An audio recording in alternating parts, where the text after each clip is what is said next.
Mr. Obernolte for 5 minutes. Well, thank you very much, Mr. Chairman. Thank you to our witnesses. This is a very important hearing on a very important topic. Mr. O'Loughlin, thanks for your testimony. I would like to kind of narrow down exactly what we mean when we talk about the fact that electricity prices would increase should this rule be implemented. Can you tell us what your average current customer pays for a kilowatt hour of electricity and how much that would go up should this rule become law? Yeah, our average price today in Ohio for electricity in a rural cooperative is between 13 and 14 cents a kilowatt hour, which is pretty close to the national average. And most of that, about 2/3 of that cost, is made up of the cost of production of generating that electricity.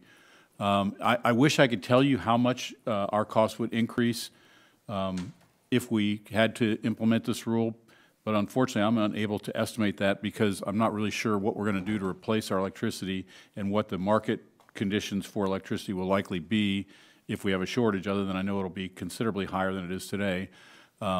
We would replace some with some renewables at a somewhat higher cost, and we would be forced to close our plants and have stranded assets, which we would need to continue to recover for the next 10 or 12 years from our member consumers, and then we would be purchasing electricity to make up the difference in a constrained market, which I expect would be significantly higher than today's market prices.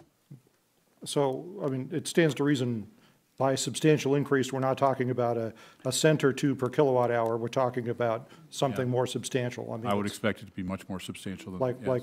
like doubling? Yeah, I'd be speculating at that point, but I'd be easy to see it going up 50% or more, yeah. Thank you very much. Mr. Duffy, I was very interested in your testimony. And by the way, thank you for being here. It's not easy to be the opposition witness, I know. I appreciate that. You used a couple of terms, multiple times used the words affordable and cost reasonable. Mm-hmm. So is a 50% increase in the cost of energy, is that affordable and cost reasonable? I don't know about that, but I do know what EPA did estimate as the electricity price increases. The Inflation Reduction Act reduces electricity prices 4%. There's a 2% increase in retail price in 2030, which goes down to a 0.25% increase by 2035, and a 0.08% increase in 2040 associated with EPA's modeling for this rule.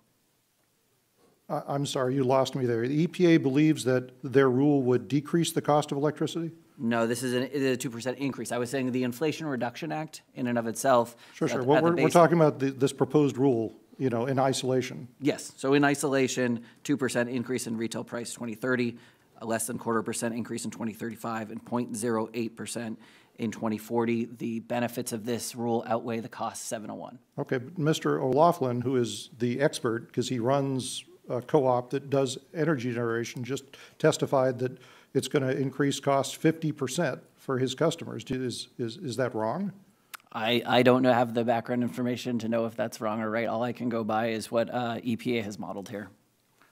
Okay, I'm sure he's being forthright, but I don't know the background. I'm just saying that there's a huge disparity between the EPA saying, you know, a 2% cost increase and system operators saying a 50% cost increase. Okay, well, you know, let me just, in the time I've got, illustrate something that is very poignant for the people that I represent. I represent a lot of folks that are on a fixed income, they're retired, they struggle to pay their bills.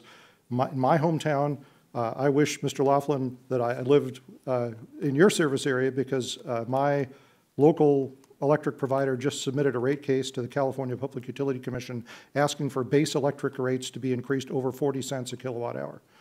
Every time those rates go up, more and more of the folks that I represent get driven into poverty. There was a study that just occurred a couple of months ago said that over 1/3 of Americans have had to choose between paying an energy bill and paying for other household goods in the last year. You know, that should be meaningful to everybody. So we are all protectors of our environment. We want to be good stewards of our planet. You know, we have to balance the requirement to do that with also the requirement to provide basic necessities to the people that live here. And it's going to be a balance. It can't be all of one or the other. And my problem with this proposed rule, an increase of 50% does not seem affordable or cost reasonable to me. And so I really think it needs to be rethought and reexamined. But I want to thank you very much for your testimony. Mr. Chairman, I yield back. Gentleman yields back. And C